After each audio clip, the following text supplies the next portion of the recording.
مقابلہ کی شاعت کے ٹھیک 6 ماہ بعد روزنامہ لیڈر کا اجرا ہوا تھا، اور پھر یہ سفر آج تک جاری ہے۔ ہم نے آپ سے ملاقات، اب اس میں تھوڑا سا آپ کو بتا دیتا ہوں کہ درمیان میں یہ آیا کہ 2006 میں ہم نے ایک ذاتی پروجیکٹ تھا روزنامہ محاذ، جو میرے والد صاحب کے نام پہ اس کا ڈیکریشن بھی آج بھی موجود ہے، تو وہ ہم نے ایک 3 سال کا ایک کٹھن سفر تھا، وہ بھی ہم نے طے کیا، بڑا مقبول ہوا، ٹھیک ہے، ہاں جی بٹ یہ ہے کہ بدقسمتی سے 2008 میں جب ابو کو فالج کا اٹیک ہوا تو وہ میرے بہت سارے معاملات تھے جو ڈسٹرب ہو گئے، اور ایک ایسی سٹیج آ گئی کہ ہمیں روزنامہ محاذ پھر بند کرنا پڑا، ٹھیک ہے۔ تو اس کے بعد پھر آپ اس کے بعد دوبارہ میں پھر اپنے گھر واپس آ گیا، اپنا ہی گھر تھا، علی احمد ڈلو صاحب کے ساتھ ایک درینہ تعلق 98 سے چلتا آ رہا ہے، جب وہ خبریں میں بطور چیف رپورٹر اور ڈائریکٹر ہوا کرتے تھے، تو ان سے میرا تعلق تب سے ہے، اور ان سے بہت کچھ سیکھا زندگی میں۔ اگر میں کہوں کہ اگر رپورٹنگ میں اگر میرے جو استاد ہیں تو وہ علی احمد ڈلو ہیں،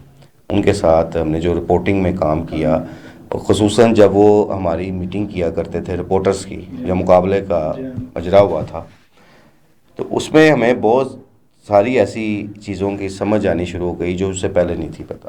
وہ گائیڈ لائن بھی دیتے تھے، وہ اگر ڈیوٹی لگا رہے ہیں، آپ کوئی اسائنمنٹ لگا رہے ہیں، تو اس کے بعد آپ کو پورا ایک پراپر وے بتا رہے ہیں کہ اس پہ آپ نے کیسے کام کرنا ہے، اپنے سورسز بھی دینے، ہمیں بھی سورسز پرووائڈ کرنے۔ اور جرنلزم کی فیلڈ میں آپ کو پتہ ہے سورس کوئی نہ تو بتاتا ہے نہ کوئی سورس دیتا ہے، لیکن وہ اس حوالے سے وہ خود فون کر دیا کرتے تھے، ہمیں بھیجا کرتے تھے، صرف میرے لیے نہیں، وہ تمام رپورٹرز کے لیے بڑا ایک آئیڈیل اس حوالے سے رہے ہیں، آج تک ہیں۔ مجھے آج بھی دیکھیں، ابھی آپ نے کہا کہ اپنے آغاز میں یہ بات کی کہ جو ہم اس بھٹی سے نکل کے کندن بنے ہیں، تو میں سمجھتا ہوں ابھی ہم کندن نہیں بنے، کیونکہ آج بھی ہمیں ضرورت پڑتی ہے، آج بھی کئی چیزوں کی پڑتی ہے۔ جب تک آخری آپ کی سانس ہے آپ نے جو ہے وہ کام کرنا اور سیکھتے رہنا ہے، لیکن خوش نصیبی یہ ہوتی ہے کہ جب آپ اس بھٹی میں آپ کو جھونکا جاتا ہے یا آپ خود کو جھونکتے ہیں، تو ایسے لوگ جس کا آپ ذکر کر رہے ہیں کہ مل جاتے ہیں، اور وہ خوش نصیبی ہوتی ہے کہ آپ کے اچھے لوگ اور ایسے سکھانے والے لوگ اور ایسے مہربان لوگ، جیسا کہ آپ علی احمد ڈلو صاحب کا ذکر کر رہے ہیں، کہ جو اپنے تجربات کے ساتھ ساتھ اپنے سورس آپ کو دے دیتے ہیں، جس میں آپ کو آگے سفر کرنے میں بڑی آسانی ہوتی ہے۔ تو جب ایسے ہی یہ جب سب ایڈیٹر اور ایڈیٹر تک کے سفر میں جب آپ آئے ہیں، تو کیا آپ سمجھتے نہیں ہیں کہ بہت سے لوگ، جیسا آپ ذکر بھی کر رہے ہیں، جہاں لوگوں نے آپ کی معاونت کی ہے، آپ کو پش کیا ہے، آپ کا ساتھ دیا ہے، وہاں بہت سے ایسے لوگ بھی ہوں گے جو کہ ہماری خصلت میں ہے پاکستانیوں کی، کہ وہ لیگ پولنگ کرتے ہیں، وہ رکاوٹیں پیدا کرتے ہیں، اور ان کا وتیرہ یہی ہوتا ہے۔ تو کوئی ایسے لوگ جیسے آپ نام لے رہے ہیں، پہلے تو ان لوگوں کے نام ذرا بتائیے کہ جنہوں نے آپ کو آج تک، اور آپ کے احسان مند ہیں، شاید آپ نے ان کا کبھی ذکر بھی ان کے سامنے نہ کیا، اور ایسے لوگ ان کا بھی آپ نے ذکر نہیں کیا ہوگا کہ جو لوگ جو ہیں وہ آپ کے لیے ہرڈر بنے، اور آج تک آپ اسے تکلیف سے، چاہے آپ انہیں شکوہ نہ کریں لیکن یاد ضرور کرتے ہیں اپنے دل کے اندر۔ دیکھیں، آپ کسی بھی پروجیکٹ پہ ہوں، کسی بھی ایڈونچر میں ہوں، جب تک اس میں ہرڈلز نہیں ہوں گی مزہ نہیں آئے گا، آگے نہیں بڑھ سکتا، آگے نہیں بڑھ سکتا، تو وہ رکاوٹیں ہوتی ہیں، تو بڑی بڑی رکاوٹیں ہیں، لیکن میں ان رکاوٹوں کو میں نے انجوائے کیا، اس وجہ سے کیا کہ مزہ آتا تھا۔ میں ایک چیز آپ کو بتاؤں کہ آج تک میری ایک روٹین ہے، اداروں میں لابیاں بھی بنتی ہیں، گروپنگ ہوتی ہے، ٹھیک ہے، وہ 4 لوگ ادھر ہو جاتے ہیں، کچھ 4 ادھر ہوتے ہیں، میں کبھی کسی لابی کا حصہ نہیں تھا، میں کبھی گروپنگ کا حصہ نہیں تھا، میری کوشش ہوتی تھی کہ سارے مل جل کے چلیں۔ اچھا، اب کوئی پروفیشنلی جیلسی ہے، کوئی آپ سے حسد کر رہا ہے، اس کا تو علاج آپ کے پاس نہیں ہے، یا کوئی بیک بائٹنگ کر رہا ہے، اس کا بھی علاج آپ کے پاس نہیں ہے، تو میں نے کبھی ان چیزوں کی پرواہ نہیں تھی کی، ٹھیک ہے۔ لیکن الحمدللہ میں اپنی بڑی خوش قسمتی سمجھتا ہوں کہ مجھے اپنی صحافتی کیریئر میں میرے سینئرز کا بڑا ساتھ رہا، ٹھیک ہے، اور اس میں سب سے بڑی وجہ یہ بھی تھی کہ میں خود سیکھنے کی جستجو میں رہتا تھا، اور آج ٹھیک ہے، اور آج بھی ہوں۔ آج بھی اگر مجھے کہیں کسی خبر کے حوالے سے، اب چونکہ اب آپ کو پتہ ہے ایک الیکٹرانک میڈیا اور پھر سوشل میڈیا پہ ہم آن کیمرہ بھی بیٹھ رہے ہیں، تو اس میں کئی خبروں کی انویسٹیگیشن کے دوران یا کوئی چیز کا پوچھنے کے حوالے سے میں آج بھی علی احمد ڈلو صاحب سے پوچھتا ہوں، اور وہ جو رہنمائی کرتے ہیں باخدا کہ وہ بالکل آپ کو پرفیکٹ ایک کر کے آپ کو، تبھی آپ خود کو آگے بڑی آسانی سے میں سمجھتا ہوں کہ اگر رپورٹنگ میں اگر میں نے تھوڑا بہت مقام بنایا ہے، بڑے بڑے سینئر لوگ بیٹھے ہیں، ہم سے بڑے نام کے لوگ بیٹھے ہیں، اگر اس پورے ہجوم میں اگر تھوڑا سا نام ہم نے پیدا کیا تو اس میں کریڈٹ علی احمد ڈھلو صاحب کو دیتا تو ہوں. آپ سمجھتے ہیں کہ آج جس مقام پہ ہیں اس میں جیسا آپ کا نام لینے کی بات ہو تو آپ اپنے والد والدین کی دعاؤں کے ساتھ اور والد صاحب کی بالخصوص جو ہے وہ تربیت کے ساتھ آپ سارا کریڈٹ جو ہے وہ علی احمد ڈھلو صاحب کو ڈیفینیٹلی. دیتے ہیں؟ اب میرے والد مرحوم سلیم پاشا جو خود ایک سینئر جرنلسٹ تھے, مجھے ان کا بھی بڑا ایڈوانٹیج رہا اس حوالے سے کہ ان کے ساتھ جو میں ڈسکشنز کرتا تھا اکثر, جو ان کا انالیسس ہوتا تھا نا وہ بڑا زبردست ہوتا تھا. اور ایون میں آپ کو ایک بات بتاؤں کہ والد صاحب میرے جب فالج کے اٹیک کے بعد بستر مرض پہ تھے تو ان کی آنکھوں کی بینائی بھی ختم ہو گئی تھی, یہ لیفٹ سائڈ پیرالائز تھی, تو وہ ریڈیو پہ خبریں سنا کرتے تھے. ظاہر اخبار نہیں پڑھ سکتے تھے تب, ٹی وی نہیں دیکھ سکتے تھے, وہ ریڈیو پہ تجزیے اور خبریں سنا کرتے تھے. وہ چاہے پولیٹکس پہ ان کی بڑی گرپ تھی خصوصاً, یا انٹرنیشنل افیئرس پہ. تو پھر جب میں نے ان سے کوئی بات پوچھنی پولیٹکس کے حوالے سے, کہ میں پولیٹکس پہ میں کبھی انٹرسٹڈ میرا نہیں رہا, لیکن میں بیٹ کرتا تھا جب کبھی ہوتا تھا کہ وہ, میں یہ پوچھنا چاہ رہا تھا کہ آپ کی ہم نے جو دلچسپی دیکھی ہے, ایڈیٹر بہترین آپ ماس کے بھی رہے اور اب ایک طویل عرصے سے ہم آپ کو لیڈر کے دیتے ہیں, آپ بڑے کامیاب ایز اے ایڈیٹر جو ہیں تو آپ پہچانے جاتے ہیں, اپنی پہچان بنائی ہے آپ نے. لیکن آپ کو اگر لوگ یا آپ کے صحافی دوست دیکھتے ہیں تو ایسے کرائم رپورٹر زیادہ دیکھتے ہیں, یہ کرائم کی بیٹ کو آپ کور کرتے ہوئے آپ کو دیتے ہیں, کرائم کی سٹوریاں نکالتے ہوئے آپ کو. کیا وجہ, جبکہ آپ کے والد کا بھی میں یہی کہنا چاہ رہا تھا کہ ان کی دلچسپی سیاست سے تھی, آپ کیوں دلچسپی, کیا عام طور پہ ہوتا ہے جو کرائم میں جاتا ہے وہ یہاں تو پولیس والوں سے واقفیت بنانے کا شوق ہوتا ہے یا بدماشوں سے یاری بنانے کا شوق ہوتا ہے؟ آپ کو کیا آپ کے اندر کوئی ایک بدماش طبیعت تھی کہ آپ چاہ رہے تھے کہ میں بدماشوں سے بھی یاری بناؤں اور دوستی جو ہے وہ میری پولیس والوں سے بھی ہو, تو کرائم رپورٹر بننے کی کوشش کی, یا اس کے پیچھے کوئی اور راز؟ اچھا, یہ بڑی اچھی جب ہم نے رپورٹنگ کا آغاز کیا نا کرائم کا, تو ہم روٹین کرائم کیا کرتے تھے. میں آپ کو تھوڑا سا اگر بتاؤں آپ کو, اب روٹین کرائم سے میں تنگ پڑ گیا.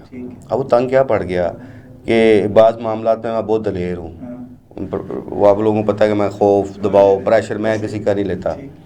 اور کوئی اگر کہے نا کہ یہ اس پہ کام نہیں کرنا, آگے سے یہ ری ایکشن ہو سکتا ہے, میں اسی پہ کام کروں گا, دیکھتا ہوں کیا ری ایکشن ہوتا ہے. یہ میرا ایک ٹیسٹ رہا ہے لائف کا. لیکن جب میں صبح ہم جاتے تھے نا میو ہاسپٹل میں, انجریز آتی تھی وہاں پہ, صبح خون دیکھنا وہاں پہ, تو آپ کا سارا دن خراب ہی گزرتا تھا. ڈاکٹرز کا, پولیس افسران کا, پولیس اہلکاروں کا, میڈیکل سٹاف کا, سیم ایک کرائم رپورٹر کا بھی بڑا سخت دل ہونا چاہیے. میرا وہ سخت دل نہیں تھا, جو آج تک نہیں ہے. اس کے بعد جب ہم صبح جاتے تھے نا ڈیڈ ہاؤس, وہاں پہ ایک بلیک بورڈ تھا, اس پہ نا باڈیوں کا لکھا ہوتا تھا کون سے تھانے سے باڈی جمع ہوئی ہے. وہاں سے صرف ہم یہ ڈیٹیل لیتے تھے کہ یہ باڈی کون سے تھانے سے کی جمع ہوئی ہے. اس کے بعد پھر اس تھانے سے ہم نے ڈیٹیل لینی ہوتی تھی کہ یہ آخر کیوں جمع کرائی, کیا وقوع ہے. تو وہ جناب جب ڈیڈ ہاؤس جاتے تھے صبح, تب ہمارا ایوننگر تھا, روزہ مقابلے کے لیے میں کرتا تھا, تو صبح 4-5 بجے ادھر اذانوں کا ٹائم ہونا کرنا, ادھر ہم نے میو اسپتال میں لہو لہان لوگوں کو دیکھنا کرنا, کوئی زخمی آ گیا ہے, کسی کو فائر لگ گیا ہے, کوئی ایکسیڈنٹ آ گیا, مطلب اس طرح کی چیزیں دیکھ کے سارا دن ہی بازار گزرنا. تو میں نے پھر آہستہ اپنا جو قدم تھا وہ روٹین کرائم سے نکال دی. میں نے جان چھوڑائی کہ میں میو ہاسپٹل جاؤں, میں ادھر جاؤں. پھر کئی اسپاٹ ایسے آئے زندگی میں کہ جب ہم موقع پہ گئے, میں نے لاشیں بکھری ہوئی دیکھی, وہ نہیں دیکھی گئی تھی میرے سے. میں پھر صرف کرتا ہوتا تھا ایکسکلوسیو انویسٹیگیشن, اور اس میں پھر جب میں تھا اس میں شکر اللہ کا کہ پھر سورس بنتے گئے. دیکھیں گھر سے تو کوئی سورس لے کے نہیں نکلتا, جیسے ہم کوئی بھی فیلڈ میں جاتے ہیں, کوئی ماں کے پیٹ سے تو کوئی نہیں سیکھ کے نکلتا. لیکن یہ تھا کہ میرے کچھ سورسز ایسے بن گئے کہ جس کی وجہ سے میری جو خبریں تھیں وہ ڈسکس ہونا شروع ہو. اس دور میں آپ کو پتہ ہے کہ اخبار کی خبر ڈسکس ہوتی تھی, تب یہ الیکٹرانک میڈیا بھی نہیں تھا, ڈیجیٹل میڈیا بھی نہیں تھا, اور رپورٹر کی بھی ویلیو بنتی تھی, وقت تھی. میں اس پہ بھی آپ سے بات ضرور کروں گا کہ اس وقت ہم نے بڑی مشکل صحافت کی, اور میں یہ باتیں بالکل اوپن کرتا ہوں, میں ان چیزوں کو چھپاتا نہیں ہوں کہ اگر آج مجھے اللہ نے عزت دی ہے, شہرت دی ہے, ایک مقام دیا ہے, تو میں کبھی بھی اپنا وہ دور نہیں بھولتا کہ جب میرے پاس پیسے نہیں تھے تو میں ایک پینچر موٹر سائیکل پہ بھی میں نے رپورٹنگ کی. ٹھیک ہے, ہمارے وسائل بہت کم ہوتے تھے, اداروں میں تنخواہیں عموماً اخبارات میں ملتی تھیں, کبھی لیٹ ہو جاتی تھی, اور ہمارا جو سورس آف انکم تھا تنخواہ کے علاوہ کوئی دوسرا سورس آف انکم نہیں تھا. الحمدللہ بڑا پازیٹیو ہم نے زندگی میں کوشش کی ہے کہ ہم مشکل ٹائم گزارا ہے, مشکلات کو فیس کیا ہے, لیکن وہ جو کہتے ہیں نا جو ایک الزام ہے صحافیوں پہ جی دیہڑی بازی کا, وہ اس سے میں اور میرے ساتھ بہت سارے ہمارے ایسے دوست ساتھی تھے جو ہم ان چیزوں سے دور تھے. اور بڑا ہم نے غربت کا بھی ٹائم بڑا ہنس کے گزارا, انجوائے کیا اس ٹائم. اچھا, آپ کی جو مشہور, ویسے جیسے آپ نے انویسٹیگیشن رپورٹنگ کی, آپ کی بہت سی ہیں, ایک طویل لسٹ ہے, لیکن آپ کیا سمجھتے ہیں کہ کوئی ایسی 1 2 یا 3 خبریں یا انویسٹیگیشن رپورٹنگ جو آپ نے کی اور وہ مشہور ہوئی اور وہ آپ کے کریڈٹ پہ ہے؟ اچھا, یوں تو بے شمار خبریں اس دور میں اب تو خود یاد نہیں ہیں کہ جب ہم اسپاٹ پہ جاتے تھے وہاں پہ, بڑا میرا کیا اسٹرگل کی ہے. میرے کچھ ساتھی اس دنیا سے بھی چلے گئے ہیں, اللہ تعالیٰ انہیں جنت الفردوس میں جگہ عطا فرمائے. تو میں نے پھر آپ سے کہا کہ ہم نے بڑی مشکلات کی رپورٹنگ کی ہے. آج رپورٹنگ بہت آسان ہو گئی ہے, اب تو آپ کو گھر بیٹھے آپ کے موبائل پہ ہر چیز آ رہی ہوتی ہے. تب ہمیں اسپاٹ پہ جانا پڑتا تھا, ہمیں اسپاٹ پہ جا کے جو سب سے بڑی ایفرٹ ہوتی تھی کہ ہم تصویریں لے لیں اسپاٹ سے, ٹھیک ہے, ہوتا تھا. اب اس کے ساتھ ساتھ اگر آپ یہ چیز کہیں کہ سب سے زیادہ ڈسکشن اگر ہم اب ہو رہے ہیں, الیکٹرانک میڈیا جب آیا تھا تب بھی کوئی ٹاما کسی ٹی وی پروگرام میں ہمیں مدعو کر لیتے تھے آپ جیسے بھائی, تو خیر تب بھی ہم اتنا ڈسکس نہیں ہوتے تھے جتنا یہ سوشل میڈیا کے آنے سے ہو رہے ہیں, جو حقیقت ہے. میں نے کہا ابھی میں نے ایک لفظ شہرت کا استعمال کیا, حالانکہ شہرت آپ کی دشمن بھی ہوتی ہے, ٹھیک ہے. تو وہ جو شہرت ملی ہے کہ اب جو لوگ جانتے ہیں 4 لوگ جاننے لگ گئے, تو وہ اس سوشل میڈیا کی وجہ سے جاننے لگ گئے.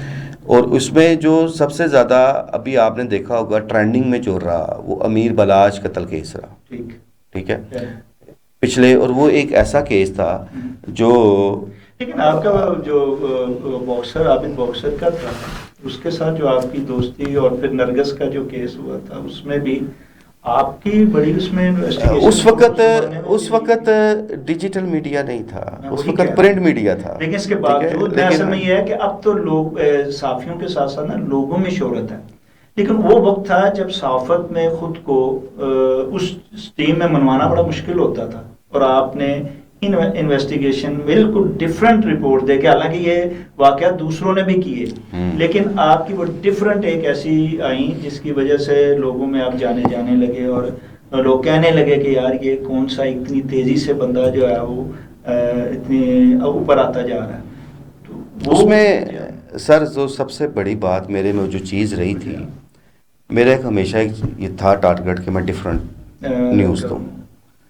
کمپٹیشن اس پرنٹ میڈیا کے دور میں بہت ہوتا تھا. میں نے کہا بڑے بڑے سینئر لوگ ہمارے بیٹھے ہوئے تھے, آج بھی ہیں, پرانے کرائم رپورٹرز کو آپ دیکھیں, بڑے بڑے ان کی جو انفارمیشن ہے شاید آج وہ میرے پاس آج بھی نہ ہو.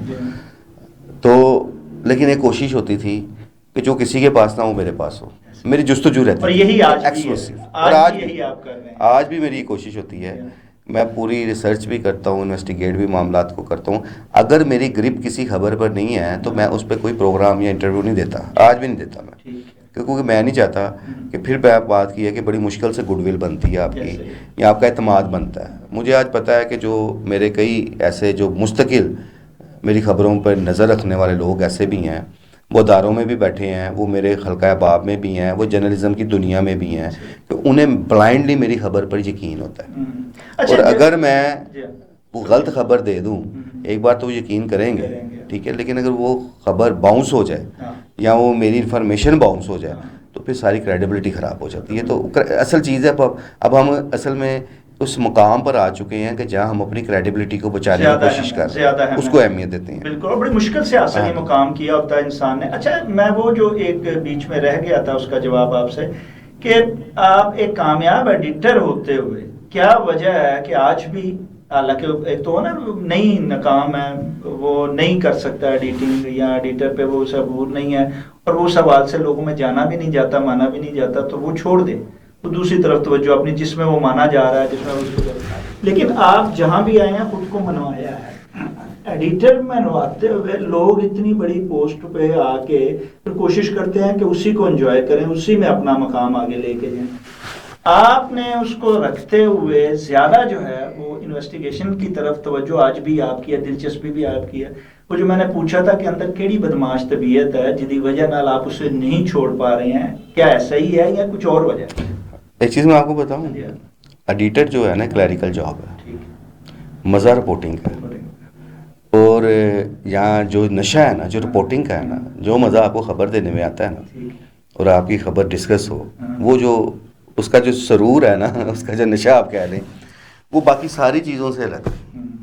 اب آپ ہماری فیلڈ میں جرنلزم میں دیکھیں، مجھے ایک میرا کولیگ ملا 98 میں ہی، اس نے بھی اپنے کیریئر کا آغاز کیا، ٹھیک ہے، اور لاہور پریس کلب کے جب انتخابات ہوتے ہیں تو اس میں جو سب سے بڑا فائدہ ہوتا ہے نا، وہ یہ ہوتا ہے کہ پرانے دوست سارے مل جاتے ہیں۔ ہم اس لیے انتخابات کو فیسٹیول کا کہتے ہیں، یہ فیسٹیول ہے یار، سارے دوست پورا سال نہیں ملتے، اس دن ملاقات ہو جاتی ہے۔ تو وہ اس حالیہ الیکشن میں وہ میرا دوست، میرا کولیگ، میرا ساتھی، مطلب جرنلزم کا لنگوٹیا ہو گیا نا مطلب، تو مجھے مل کے کہتا پاشا صاحب ہم تو کنویں کے مینڈک رہ گئے اور آج بھائی کو دیکھتے ہیں تو مجھے بڑی خوشی ہوتی ہے کہ چلو ہمارے گروپ میں سے کوئی تو آگے نکلا۔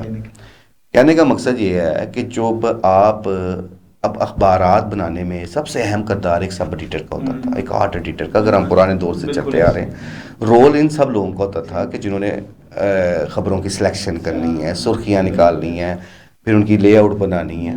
اب کمپیوٹر تو نہیں تھے، جب جس دور میں ہم بھی آئے تھے تب بھی وہ ہاتھ سے ایک مینول پیسٹنگ ہوتی تھی۔ اب وہ لوگ سارے گوشہ گمنامی میں ہمیشہ رہتے ہیں۔ ڈسکس کون ہوتا ہے؟ رپورٹر ہوتا تھا، تو اس کی خبر چلتی۔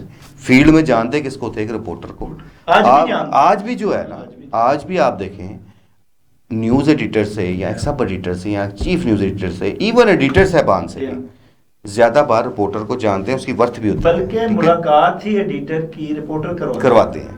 تو وہ میں نے اس لیے کہا کہ اگر آپ جسے کہتے ہیں نا پروٹوکول دوانا ہے، تو وہ سب سے پہلے ایڈیٹر کوشش کرتا ہے کہ کسی تقریب میں جانا ہے تو اس بیٹ کیا جائے، رپورٹر کو رابطہ کیا جائے تاکہ مجھے وہاں جانے میں آسانی بھی ہو اور مجھے پروٹوکول۔ حالانکہ رپورٹر باہر بہت ہوا ہوتا ہے نا، دفتر میں آ کے وہ ایک نیوز ایڈیٹر کے سامنے بھیگی بلی ہوتا ہے، ایڈیٹر کے سامنے بھیگی بلی ہوتا ہے، ٹھیک ہے۔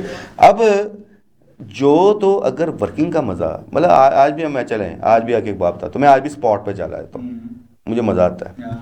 جو آپ خود چیز جا کے آبزرو کر سکتے ہیں نا اور وہاں سے نکال سکتے ہیں نا، وہ ٹیلی فونوں پہ نہیں نکلتی۔ میں آج بھی میرا یہ ماننا ہے، نہ ہی شاید اگر کمپیٹنٹ وہاں رپورٹر نہ ہو تو وہ نکال سکتا ہے، نہیں نکال سکتے، لیکن ہمیشہ میرا ایک یقین رہا، بہت سارے نوجوان ہمارے ہاتھوں سے نکلے اور اب ماشاءاللہ بڑے بڑے اچھے رپورٹر ہیں وہ، تو میں انہیں ایک بات سمجھاتا ہوتا تھا، وہ اس بات کی تائید کریں گے میری، میں انہیں ہمیشہ کہتا تھا اسپاٹ رپورٹنگ، کہ آپ ٹیلی فون کی جو انفارمیشن ہے نا، صرف اس پر آپ ڈپینڈ نہ کرو، موقع پر جاؤ۔ جب بھی کوئی بڑا وقوع ہوتا ہے آپ اس موقع پہ جاؤ، جس طرح پولیس موقع پہ جاتی ہے۔ تو وہ کل کا جو رپورٹر تھا اور آج وہ کسی مقام پہ ہے، آج کا رپورٹر وہ مقام جیسا حاصل نہیں کر پا رہا ہے۔ آج کا رپورٹر ہے کون؟ آج کا رپورٹر ہے کون؟ جو نظر تو فیلڈ میں آتے ہیں نا جی سارے، جو دیکھیں میں ایک چیز بتاؤں آپ کو کہ آج بھی جن رپورٹرز نے پرنٹ میڈیا کی مار کھائی ہے نا، وہ آج بھی کامیاب ہے، اور جو رپورٹرز جو ڈائریکٹلی آ کے الیکٹرانک میڈیا کا حصہ بن گئے، انہیں فیسلٹیز مل گئی، انہوں نے وہ برے دور نہیں دیکھے ہوئے۔ اچھا کیا وجہ، چلیں اب ہم صحافت کی طرف آتے ہیں کہ آپ نے تو نہ صرف پرنٹ میڈیا بلکہ اب الیکٹرانک میڈیا میں بھی ایک اپنے آپ کو منوا رہے ہیں۔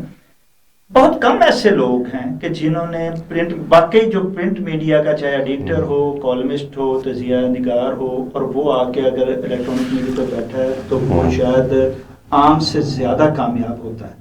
لیکن کیا وجہ ہے بہت کم لوگ کامیاب ہیں، اس کے باوجود پرنٹ والا جو رپورٹر ہو، کالمسٹ ہو یا تجزیہ نگار دانشور ہو یا کسی بھی شعبے سے ایڈیٹر ہو، وہ الیکٹرانک میڈیا میں اس طرح کامیاب نہیں ہو سکا، نہ خود کو منوا سکا جیسے کہ حقیقی طور پہ اسے منوانا چاہیے تھا، جتنی کہ وہ اہلیت اور قابلیت پرنٹ میڈیا میں رکھتا تھا۔ اس کی کیا وجہ؟ اچھا دیکھیں، پرنٹ میڈیا کے دور سے جو لوگ ہیں نا، آپ خود پرنٹ میڈیا کا آج بھی حصہ ہیں، رہے بھی ہیں، اور آپ نے بہت اسٹرگل کی ہے، ہمارے سامنے آپ کی ساری اسٹرگل ہے۔ ملاقات آپ سے جب میں نے ضیاء شاہ صاحب کا انٹرویو کیا تھا، پہلی ملاقات اس وقت ہوئی، ہاں، تو وہ طویل عرصہ ہے، 35 سال، وہ تقریباً آج سے 27-28 سال، 2000 کی بات ہے، 98 کی۔ اب وہ میں نے پھر کہا کہ پرنٹ میڈیا پہ لوگ بہت محنت کرتے تھے، ریسرچ کرتے تھے، پڑھتے تھے، ٹھیک ہے، جو ٹائم گزرتا گیا نا، وسائل زیادہ ہوتے گئے، یا آپ کہہ لیں سورسز، آج آپ کو پوری دنیا ایک موبائل میں آپ،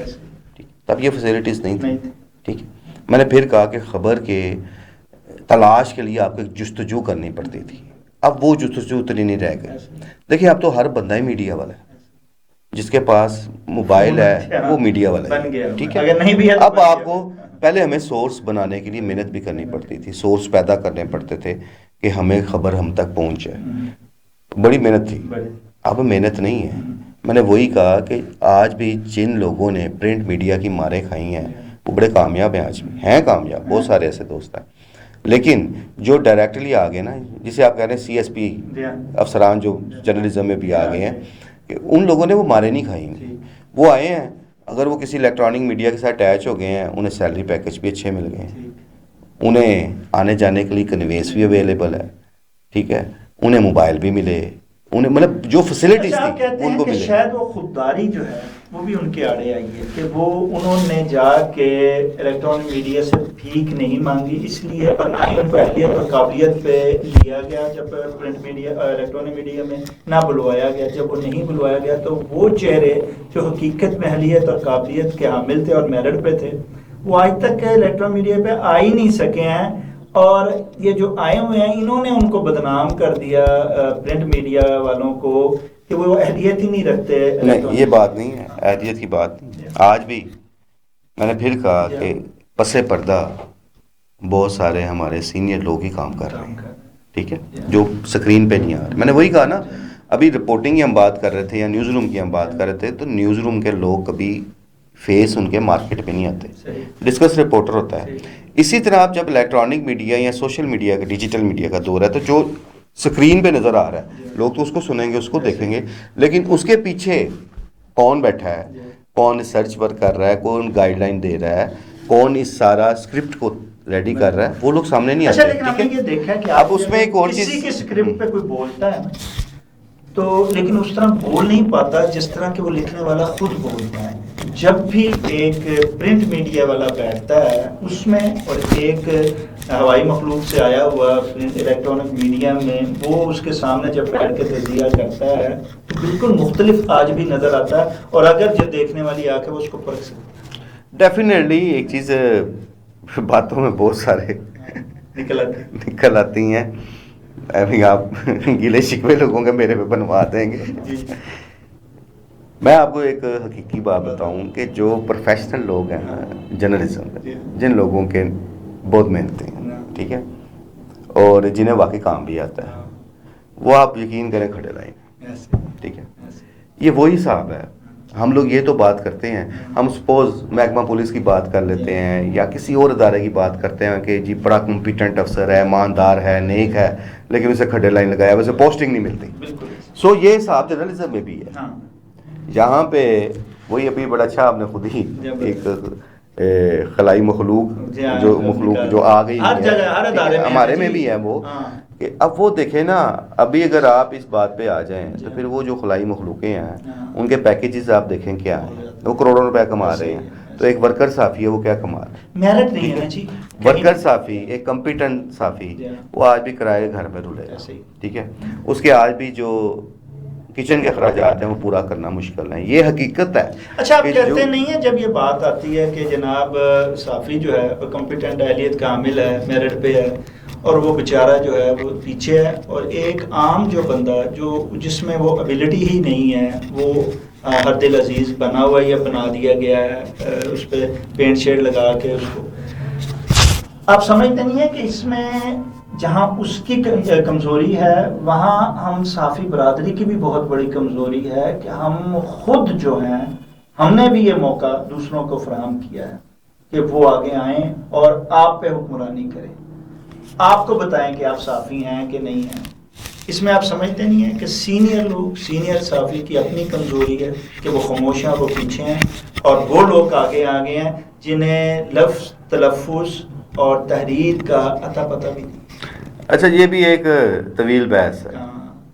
وہ بڑے اچھی طرح آپ کو پتہ ہے کئی لوگ کس طرح تھوپے جاتے ہیں, کہاں سے نکلتے ہیں, کہاں سے لا کے انہیں بٹھایا جاتا ہے, اور پھر یہ جو ہمارے کمپیٹنٹ لوگ ہیں, جیسے ہم نے بڑے بڑے سینئر لوگ ہیں, آپ یقین کریں آج بھی کئیوں کو میں دیکھتا ہوں, بہت سارے دوست, کیونکہ میرے والد مرحوم کے ساتھ بھی کافی سارے ان کے دوست تھے. میں آج بھی اگر ان کو دیکھوں نا تو وہ انہی حالاتوں میں ہیں جن حالاتوں میں ہم چھوٹے ہوتے ہیں ان کو دیکھتے تھے. انہوں نے ترقیاں نہیں کی, وہ وہیں کے وہیں ہیں. لیکن کئی نئے نئے آئے ہیں جو اس میں آپ کیا وہ سمجھتے ہیں وہاں کہ سے کہاں اپنی پہنچ گئے. کمزوری ہے کہ نصیب کا ہے؟ نہیں جی, کمزوری اور نصیب نہیں, میں کہوں پھر بات وہ خودداری کی آئے. وقت بدل گیا ہے. آپ ساروں کو چھوڑے, میں اپنی بات کرتا ہوں.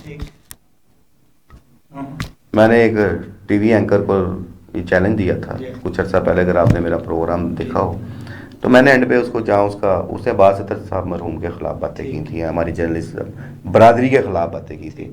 اور بدقسمتی دیکھیں ہماری برادری کی بھی کہ اس ٹائم عباس اطہر شاہ صاحب کے سینکڑوں جو شاگرد ہیں وہ موجود ہیں فیلڈ میں, آج بھی موجود ہیں. ٹھیک ہے, ان میں سے کسی نے آواز نہیں تھی بلند کی. میرا کوئی براہ راست کبھی بھی عباس اطہر شاہ صاحب کے ساتھ کوئی تعلق نہیں تھا. ایک مختصر تھوڑا سا بہت کام کیا تھوڑا سا, لیکن میرے والد صاحب ان کو استاد کہتے تھے. ٹھیک ہے, جو تھوڑا سا بھی کام کیا نا میں نے ان کے ساتھ, ایک مختصر ٹائم گزرا میرا ان کا ساتھ خبریں دور میں, اس میں بھی سیکھا ان سے کچھ نہ کچھ سیکھا. مجھے یہ بات بری لگی. اور اس کے ساتھ ساتھ انہوں نے پوری ہماری جرنلزم برادری کے خصوصاً کرائم رپورٹرز کو ہٹ کیا. تو میں نے انہیں تھوڑا سا جواب دیا, اور ساتھ میں نے اینڈ پہ پھر یہ بھی کہا, میں نے چیلنج دیا تھا. وہ چیلنج آج تک انہوں نے قبول نہیں کیا, اور مجھے انتظار ہے قبول کریں. کہ میں نے کہا میں اپنے بھی ایسٹ سامنے لاتا ہوں, آپ اپنے بھی ایسٹ سامنے لیں. میرا بھی ٹرنیور دیکھیں, اپنا بھی ٹرنیور دیکھیں. دودھ کا دودھ, پانی کا پانی ہو جائے گا. سر ہم سے آج بھی کسی کے آگے یوں نہیں ہوتا. جرنلزم میں سب سے بڑا کیا ہوتا ہے, آپ کسی خبر لگانے کے پیسے لے رہے ہیں, آپ کسی خبر روکنے کے پیسے لے رہے ہیں, یا اوبلائز کر رہے ہیں یا بلیک میل کر رہے ہیں, 2 ہی روپے ہیں. تو اللہ نے ہمیں ان دونوں راستوں سے بچا کے رکھا. ٹھیک ہے, حرام نہیں کمایا. آج بھی حق حلال پہ یقین رکھتے ہیں, اور جب آپ حق حلال پہ یقین رکھیں گے, آپ نے حق حلال کمانا ہے, تو پھر آپ کا جو سفر ہے اس میں مشکلات بہت زیادہ ہوتی ہیں. ٹھیک ہے, اور جو لوگ تھوپ دیے گئے, جو لوگ آج کروڑوں روپیہ کما رہے ہیں اس میڈیا سے کما رہے ہیں, ان کے مقابلے میں ابھی آپ دیکھ لیجئے گا, جب ابھی عید آ رہا ہے, عید آ رہی ہے, رمضان آیا ہے, تو ہمارے یہاں آج بھی ورکر تنخواہوں کے مسائل میں پھنسا ہوا ہے. اسے ایک آس امید, ایک واحد ایک سیلری ہوتی ہے کہ جس کی وہ آس پہ بیٹھا ہوتا ہے. اگر وہ ان ٹائم آ گئی ہے ٹھیک ہے, لیٹ ہو گئی تو اس کا سارا سسٹم کولیپس کر کے. تو یہ جو پیراشوٹر آ گئے ہیں انہیں تنخواہوں سے کیا قرض ہے, وہ تو پورا ٹھیکہ کیا ہوتا ہے. اچھا, جب یہ ساری چیزیں آپ بتا رہے ہیں, یہاں پہ آ جاتی ہے پرابلم صحافی کے اور صحافت میں اس کی سروائیو کے. اس کے لیے پریس کلب بھی ہے آپ کے جیسے, PUJF ہے, PUJ ہے, اس طرح دیگر تنظیمیں کافی بنی ہوئی ہیں, لیکن ساروں کی توجہ جو ہے وہ پریس کلب کے چلی گئی ہوئی. پریس کلب ایک ایسی جگہ جہاں کہ صرف انٹرٹینمنٹ کے لیے بنایا جاتا ہے, ہم نے اسے سیاست کی پارلیمنٹ بنا دی. جی, بڑی اچھی بات کی آپ نے. سب سے پہلی بات ہے, یہ ہماری بدقسمتی یہاں بھی آتی ہے کہ ہم صحافی برادری میں اتفاق نہیں ہے, اور اس کی سب سے بڑی وجہ یہ ہے کہ ہمارے کئی گروپس بن گئے. میں نے ابھی بات کی کہ ہم پریس کلب کے انتخابات کو ایک فیسٹیول کے طور پہ لینا چاہیے. چلو اور کچھ نہیں ہوتا, سال بعد دوستوں سے, پرانے ساتھیوں سے ملاقات ہو جاتی ہے, پارٹی ہوتی ہیں, لیکن ہم لاہور پریس کلب کے انتخابات کو بھی زندگی موت کا مسئلہ بنا دیتے ہیں. اور اس حد تک چلے جاتے ہیں کہ ہم کسی کی ذاتیات پہ اٹیک کرنا بھی شروع کر دیتے ہیں.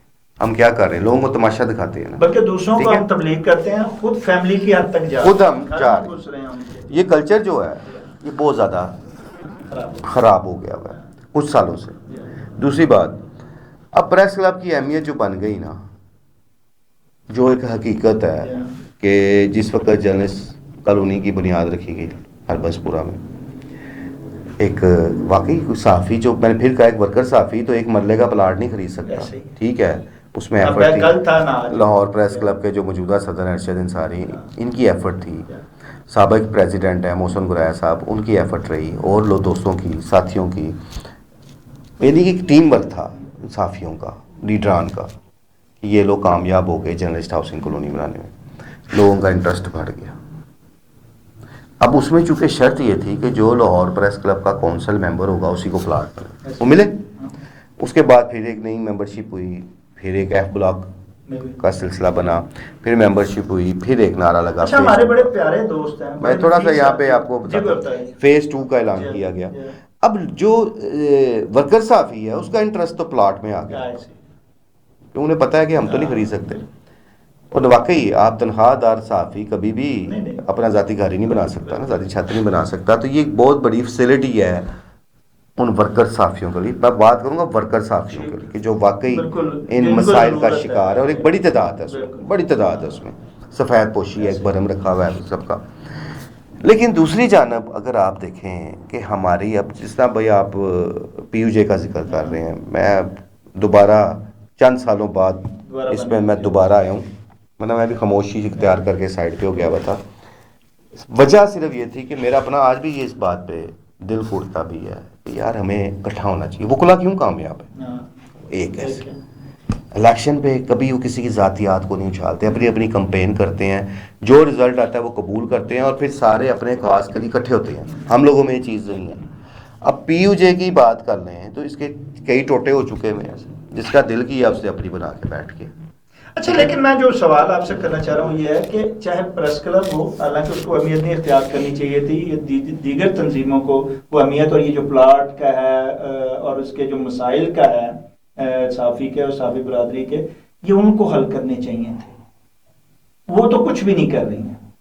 الیکشن پہ سنا جاتا ہے جی فلاں تنظیم کے ہو گیا، فلاں صدر، فلاں نائب صدر ایکسٹریم مدعو، لیکن ان کی کارکردگی کہیں نظر نہیں آتی. پورا سال پتہ ہی نہیں لگتا. یہاں صرف پلاٹوں کی سیاست ہو رہی ہے پریس کلب میں، اور اس میں بھی جو ہے وہ جیسے آپ کہتے ہیں کہ گھسپٹیے شامل ہو گئے ہوئے ہیں ہر جگہ، جہاں پہ جن کو صحافی کہا جائے یا جن کی کچھ کارکردگی نظر آئے وہ تو کہیں بھی نظر نہیں آتی. اس کے باوجود وہ صحافی گنے بھی جاتے ہیں اور سب سے آگے بھی نظر آتے ہیں، ہار ڈالتے ہوئے اور ہار پہنتے ہوئے بھی دکھائی دیتے ہیں. جب اس طرح کے لوگوں کی بیچ میں زیادہ آمد ہوگی تو کیسے جو ہے وہ اصل معاملات جو اب پلاٹ تو مل گئے، کچھ لوگوں کو مل گئے اور مزید ملنے چاہیے، سب کو ملیں جیسے آپ نے کہا، لیکن اصل معاملات جو ہیں وہ روٹی روزی کے ہیں، وہ ان کی تنخواہوں کے ہیں، وہ ان کے بچوں کی تعلیم کے ہیں، وہ ان کے روزگار کے ہیں، ان کے بچوں کے روزگار کے ہیں، ان کی صحت کے ہیں. یہ سارے جتنے مسائل ہیں اور ان کو بیسک تحفظ دینے کے ہیں، پیکا ایڈ سے بچانے کے ہیں، یہ سارے جو ہیں یہ تنظیموں کا کام تھا وہ کرتے. پریس کلب کا بھی چلیں، اب اگر وہ پارلیمنٹ بن گئی اور وہاں وزیر اعظم صدر بیٹھے ہوئے ہیں یا وہاں پہ ایوان کے سارے جو ہیں وزراء بیٹھے ہوئے ہیں تو پھر ان کو ہی کام کرنا چاہیے. لیکن یہ کام ہے وہاں جو ہر الیکشن میں آپ تو خود اس کے بڑے متحرک ہیں اس میں، حالانکہ جو بھی لوگ آپ بھی ہیں، ہمارے بھی آپ کے بھی بھائی ہیں، دوست ہیں، میرے بھی بھائی دوست ہیں، لیکن اس کے باوجود میں یہ کہنے پہ مجبور ہوں کہ وہ اپنا اصل کام جو ہے وہ نہیں کر رہے ہیں، وہ جو اصل صحافت کی سیاست ہے وہ نہیں کر رہے ہیں. کب ہم اپنی اصل کی طرف آئیں؟ اچھا یہاں میں آپ سے تھوڑا سا اختلاف ضرور کروں گا کہ ٹھیک ہے کہ بڑی اچھی بات کی آپ نے کہ ہمارے جو صحافیوں کے جو میجر مسائل ہیں نا وہ دیکھنے کا جو ذمہ داری ہے نا وہ یونین کی ہے. ٹھیک ہے، اب یونینز کیوں ناکام ہے، میں تو پہلے یہ بات کی ہے، یہ بڑی تلخ بات ہے اور حقیقت ہے کہ آپ اسے ڈینائی نہیں کر سکتے. سب سے بڑی نا اتفاقی جب ایک یونین، اب پنجاب یونین آف جرنلسٹ کا ایک دور میں ایک توتی بولتا تھا. میں 2004 میں فرسٹ ٹائم الیکشن لڑا اور اس کا گورننگ باڈی کا میں اس کا رکن بنا تھا 2004 میں. پھر 2005 میں بھی میں اس کا الیکشن لڑا، میں تب میں گورننگ باڈی میں، اس میں بھی میں سٹیپ بائی سٹیپ ہی اوپر آیا تھا. راجہ جلیل حسن اختر، اون جیسے تب صدور تھے، بختگیر چودھری، پھر عارف حمید بھٹی صاحب، ان سب کے ساتھ میں نے کام کیا. رانا عظیم صاحب کے ساتھ میں نے کام کیا. پی یو جے کا بڑا ایک نام ہوتا ہے، روب دبدبا تھا، مانی سنی جاتی تھی. رائے حسنین طاہر صاحب، ہم نے باقاعدہ پولیس کا تشدد برداشت کیا، لاٹھی چارج ہو گیا ہمارے پاس. ہم احتجاج کر رہے تھے تب یہ مال روڈ پر تھا، اے پی این ایس کی میٹنگ ہو رہی تھی. ہم مال کان کے خلاف احتجاج تھا. اب مال کان کے خلاف احتجاج کون برداشت کرتا ہے؟ سیڈ مافیا کے خلاف کون احتجاج برداشت کرتا ہے؟ وہ جناب آرڈر آ گیا. آرڈر آنے کے بعد ہمیں بھیڑ بکریوں کی طرح پولیس نے مارا. میں I am the eye witness, Rai Hasnain Tahir تب ہمارے پریزیڈنٹ تھے، اور کس طرح ان پر تشدد کیا گیا. ان کے کپڑے پھٹ گئے تھے اور وہ بڑا تاریخی ہمارا احتجاج تھا، مطلب پرتشدد، ہمیں بھی لاٹھیاں پڑی. تو کئی ہم ظاہر ہے سیفٹی کا کوئی ادھر ہو رہا ہے کوئی ادھر ہو رہا ہے، لیکن ہم موسٹلی لوگ جب پولیس نے ہمیں گھیرے میں لے لیا تھا مارے بھی کھائیں. ٹھیک ہے، یہ تھی ایک اسٹرگل. آہستہ آہستہ جب پی یو جی کے ٹوٹے ہونے شروع ہو گئے، میں نے پھر کہا کہ ہر شخص نے ایک اپنی ہی بنا لی، تو پھر آپ کی آواز کی وہ اہمیت نہیں رہتی. نمبر 1 چیز ہے. نمبر 2 چیز رہی، جس آپ پی کے ایکٹ کی بات کر رہے ہیں یا صحافیوں کے دیگر مسائل کی بات کر رہے ہیں، تنظیموں کے کمزور پڑنے کی وجہ سے پریس کلب کو اپنا کردار ادا کرنا پڑا اور کر رہے ہیں. ایک چیز میں یہاں ضرور کہوں گا کہ ارشد انصاری صاحب اس دفعہ 14ویں بار لاہور پریس کلب کے صدر بنے ہیں.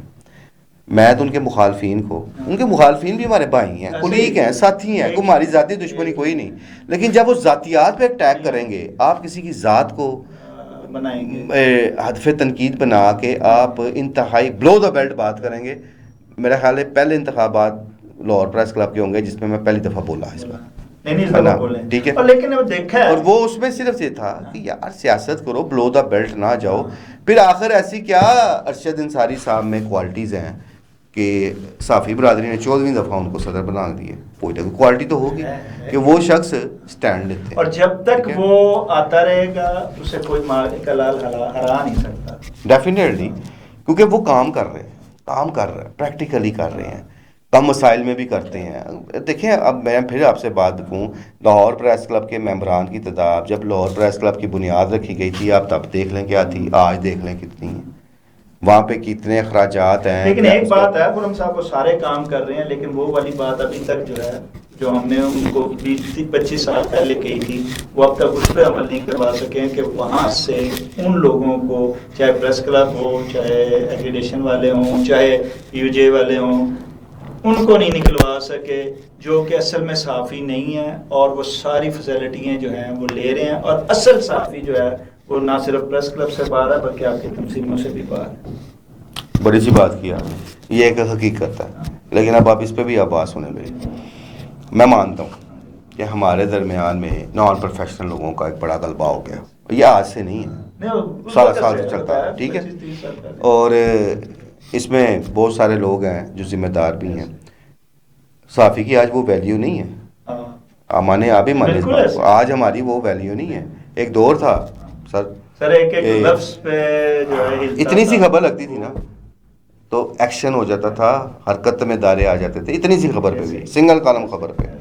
ہم کسی ادارے میں کسی بھی محکمے میں چلے گئے ہیں، ایک وزٹنگ کارڈ بھیجتے تھے تو افسر سارے کام چھوڑ کے ہمیں بلا لیتا تھا، چاہے واقف ہے یا نہیں ہے. ہمارے وزٹنگ کارڈ کی یہ ویلیو تھی، اب نہیں رہی. گند پڑنا شروع ہوا جب اخبارات کی بھرمار ہو گئی. تھوڑا بیک گراؤنڈ میں آپ جائیں، اور نان پروفیشنلزم سامنے آ گیا، بلیک میرر سامنے آ گئے، جنہوں نے روز رات کو وہ 1000 2000 5000 کما کے گھر جانے کا ٹارگٹ لے کے وہ گھر سے نکلتے تھے. یہ کوئی چھوٹی سی دیہڑی بتائیے، لوگوں نے لاکھوں بھی کمائے ہیں. اس کے بعد جب الیکٹرانک میڈیا آیا تو جب اس میں سوشل میڈیا کچھ نہیں سوشل میڈیا بعد کی بات، کچھ چینلز نے اپنے کارڈ کی سیل لگا دی. ایسے ہی ٹھیک ہے، کچھ چند سب نے نہیں بڑے چینل نہیں جو نئے میں وہ بھی سارے بھی آج بھی وہاں دوست بھائی بیٹھے، میں نام اس لیے نہیں لے رہا، میرا ڈر نہیں، ضرورت نہیں ہے، ڈر کی وجہ سے نہیں کوئی یہ کہے کہ میں، لیکن جانتے ہیں کوئی دوست بھائی ہمارے ورکر لوگ بھی وہاں بیٹھے ہوئے ہیں کام کر رہے ہیں، تو میں اس لیے نہیں لے رہا نام. اب وہ کیا ہوا کہ جو یہ مووی میں بنانے والے کیمرے بڑے بڑے ہوتے تھے وہ کرائے پہ لیتے تھے، ایک کیری ڈبہ کرائے پہ لینا، انہوں نے لوگو پکڑنا، پوری ٹیم بنانی، گلوں میں کارڈ ڈالنے، اور وہ جا کے کسی فیکٹری کا بجلی کا میٹر چیک کرنے لگ جاتے تھے. ہمیں یہ کوئی اتھارٹی نہیں ہے، یہ ہمارا کام نہیں ہے کہ ہم جا کے بجلی کے میٹر چیک کریں یا بجلی چوری ہو رہی ہے کہ نہیں ہو رہی، یہاں پہ کیا ہو رہا ہے کیا نہیں ہو رہا. اگر کوئی غیر قانونی کام ہو رہا ہے تو صحافی کا کام ہے اس کی نشاندہی کرے اپنی خبر کے ذریعے، نہ کہ وہ خود چھاپا مارنے چلا جائے. ٹھیک ہے سر. اب اس کے بعد جو خوفناک ترین دور چل رہا ہے، شاید آپ میری بات سے اتفاق کریں نہ کریں، لیکن میں یہ بات ضرور کروں گا کہ یہ بدترین دور آ چکا ہے جرنلزم کا ہر لحاظ سے، جہاں وہ ایک علیحدہ بحث ہے کہ جن پابندیوں کا ہمیں سامنا ہے، پیکا ایکٹ جیسے کالے قوانین کا ہمیں سامنا کرنا پڑ رہا ہے، وہ ایک علیحدہ بحث ہے. ان سے ہم نبڑ لیں گے، ان سے ہم لڑ لیں گے، وہ ایک ہر صحافی کی جنگ ہے، وہ صحافی لڑیں گے اور انشاءاللہ تعالی ہم اس پہ لڑیں گے. ٹھیک ہے، لیکن جو اس وقت سب سے بڑا امتحان ہم سب کا شروع ہو گیا. اس کی ذمہ داری آپ پر بھی ہے, اس کی ذمہ داری میرے پر بھی ہے, اور ہر پروفیشنل صحافی پر ہے. اور اس حوالے سے میں ایک باقاعدہ کمپین کا آپ کے پروگرام کے ذریعے بتاتا ہوں. میں باقاعدہ ایک آغاز کرنے جا رہا ہوں. وہ کیا ہے کہ سر جس کے پاس یہ مائک ہے نا, جس نے یہ مائک لے لیا ہے اور موبائل پکڑ لیا ہے, وہ صحافی بن چکا ہے. اور اس قسم کے گھٹیا غیر اخلاقی پروگرام کیے جا رہے ہیں. اس قسم سے لوگوں کی عزتوں کی دھجیاں اڑائی جا رہی ہیں, لوگوں کے نجی زندگی کے معاملات کو ڈسکس کیا جا رہا ہے. آگے چلیے گا خرم صاحب, لیکن اس میں جو سب سے بڑی راہ دکھائی ہے نا, وہ بڑے چینلوں نے دکھائی ہے. پروفیشنل جو ہیں نیشنل چینلوں نے دکھائی ہے کہ وہاں ایسے ایسے پروگرام اور ایسے ایسے سیاسی ہوں غیر سیاسی ہوں کرائم کے ہوں, انہوں نے ان کا آغاز کیا, جن کو آج سوشل میڈیا نے پکڑا ہے کہ وہ کانٹیکٹ لیا ان سے. انہوں نے وہ راہ دکھائی ہے کہ وہ وہاں پہ نہ صرف جو ہے کرائم کے نام پہ جو انہوں نے وہاں پہ وارداتیں دکھاتے رہے, کس لیے, ریٹنگ بڑھانے کے لیے. جب انہوں نے یہ کام کیا تو آگے اس چیز کو پکڑے, پھر انہوں نے نکالا, جو بتیاں آگے پیچھے کرتے رہے, مرضی کے بندے لاتے رہے اور بناتے رہے.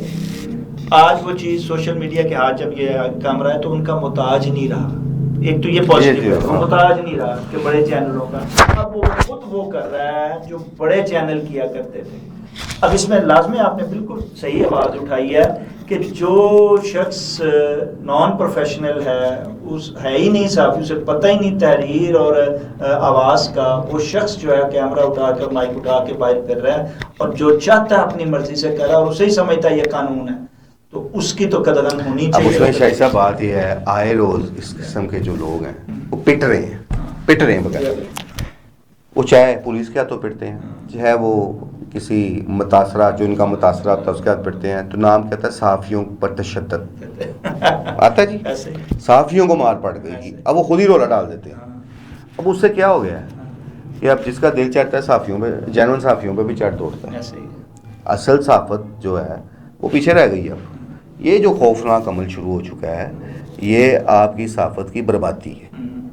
ایسے ایسے لوگ اس وقت آگے ہوئے ہیں مارکیٹ میں.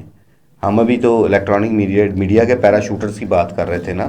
یہ جو چھوٹے پیرا شوٹرز بھی جو آگے ہوئے ہیں, انہیں جرنلزم کے کوڈ آف ایتھکس کا ہی نہیں پتا.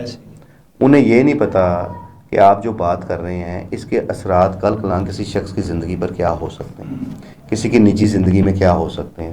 پھر جو ولگیرٹی, ویوز کی چاہ, صرف ویوز کی چاہ, ویوز لینے کے لیے وہ لوگ نہیں دیکھتے وہ کس طرح ایک فحاشہ عورت کا انٹرویو کر کے اور اس میں غیر اخلاقی گفتگو چلا لیتے ہیں. ہجڑوں کے انٹرویو دکھائے جاتے ہیں. زیادتی کے کیسز کو ایک چسکا پروگرام بنا دیا جاتا ہے.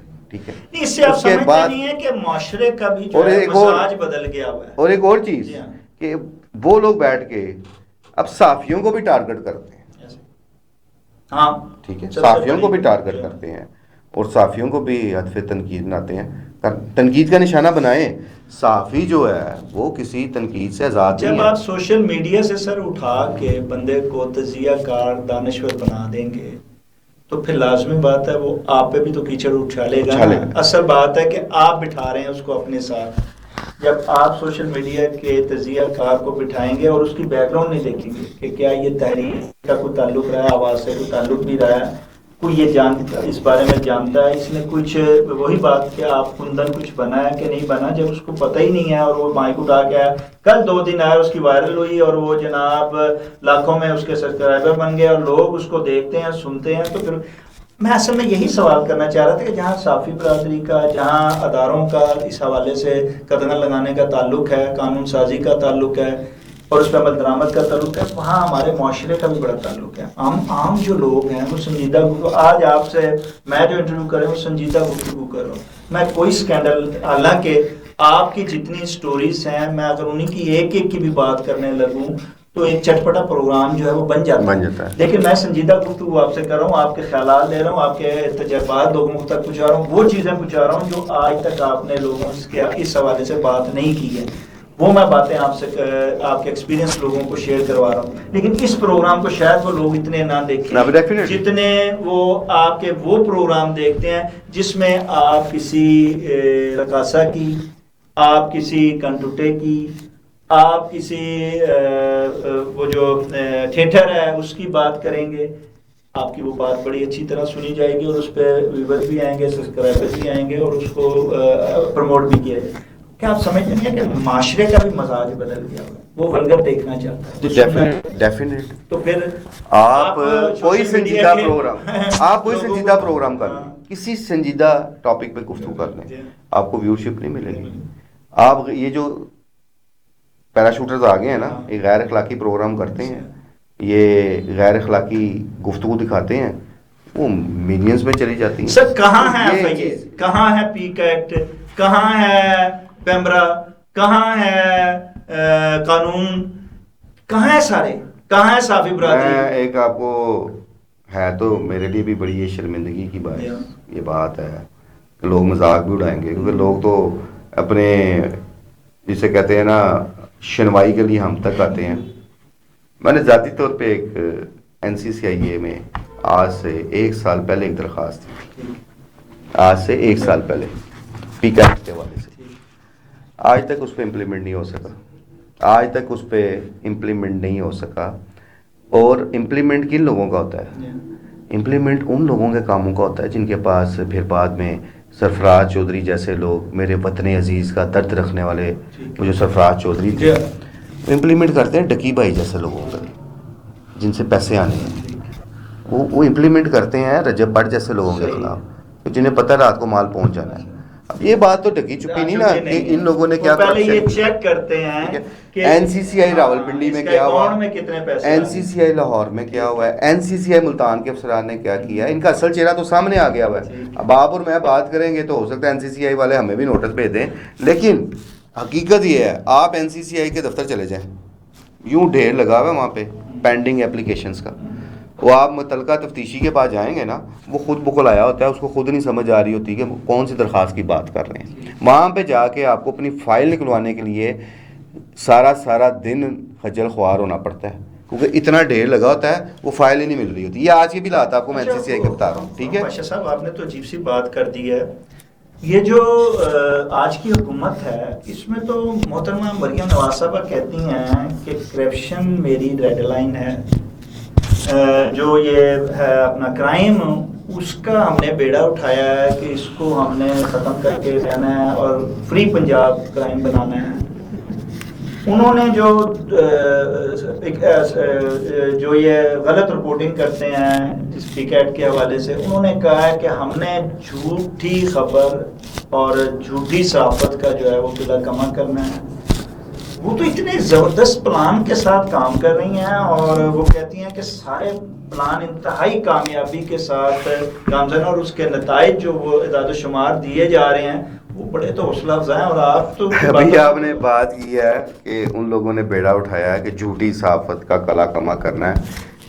تو بھائی جان یہاں تو اصل صحافت کا گلا دبا دیا گیا ہے. جھوٹی صحافت تو آپ چھوڑیں، جو اصل صحافت ہے، جو سچی صحافت ہے، اس کا گلا دبایا ہوا ہے. باقی اس پہ کیا بات کرنی. دوسری بات رہی، بڑی اچھی بات آپ نے چھیڑ دیا مجھے اس بات پہ یا NCCI والے معاملے میں. میں بات وہ کرتا ہوتا ہوں جس کا وٹنس میں خود ہوں.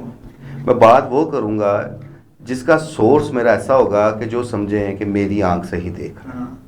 ٹھیک ہے، میں نے NCCI کے بہت سارے معاملات کو خود بالکل دیکھا. اسی لیے ٹھیک ہے، وہ جب میں کسی کی بات یوں کروں میں نے ڈائریکٹلی اپنی بات ہی کر دی. میری اپنی ایک درخواست پہ 1 سال سے میں جاتا ہوں، اس کا مسکراتا ہوا چہرہ دیکھتا ہوں تفتیشی افسر کا، وہ چائے کا پوچھے گا، کبھی کبھی چائے پلا بھی دے گا. ٹھیک ہے، اور اس کے بعد کہے گا پاشا صاحب ہم پر پریشر بڑا ہے سرکاری معاملات کا.